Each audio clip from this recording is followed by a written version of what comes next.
नमस्कार मु ममता स्वागत करुच्ची ममताज किचन को। आज मो किचन रे गोटे यम्मी स्वीट डिश जार ना है छेना खीरी प्रिपेयर करी। ताहले आपण भिडियोटी को मूलरू शेष जाए देखंतु एवं आपण यह घरे करने पाई चेष्टा करंतु। ताहले चलंतु आमे सेही स्वीट डिश रा रेसिपी स्टार्ट करिवा।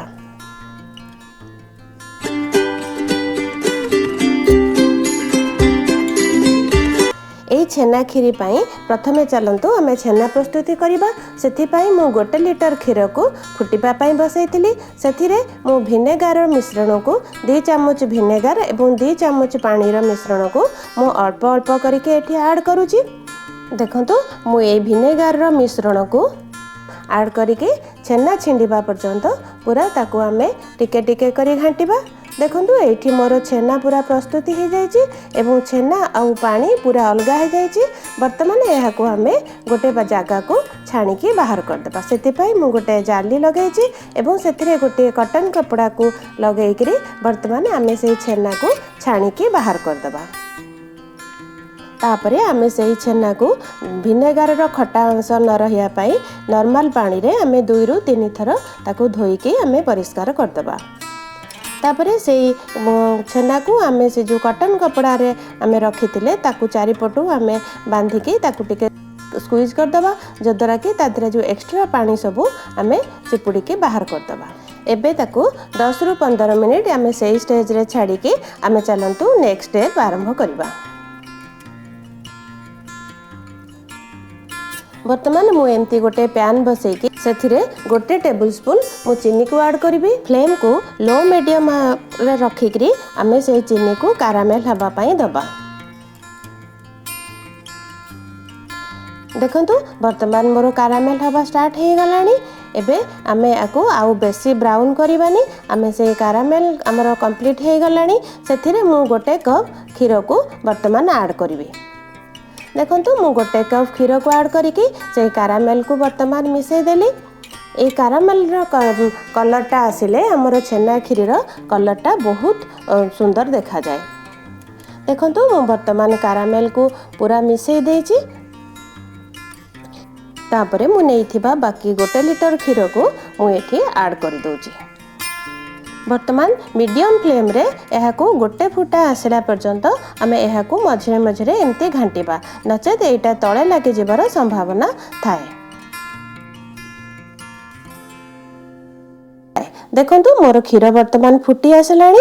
ए क्षीर फुटिवा संगे संगे आमे ताकू टिके टिके करी मझिरे घांटुथिबा एवं एटा जेतेबेले कमिकरी टिके बहलिया हेई आसीबो सेतेबेले आमे तार नेक्स्ट स्टेप करिबा। देखंतु क्षीर मोर सिझिकी तो एबे 5 रु 7 मिनिट क्षीर सिझी गलानी एवं क्षीर टिके बहलिया हे आसलानी।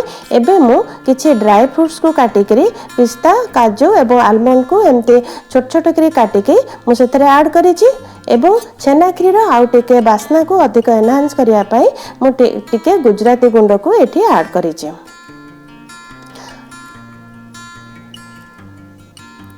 देखंतु मोर ड्राई फ्रूट्स एवं गुजराती गुंड तो मिसी गलानी। एबे जो आमे छेना को छाणी की रखिथिले ताको एमती हाथ रे क्रम्बल करके आमे से छेना को एठी ऐड करि दबा।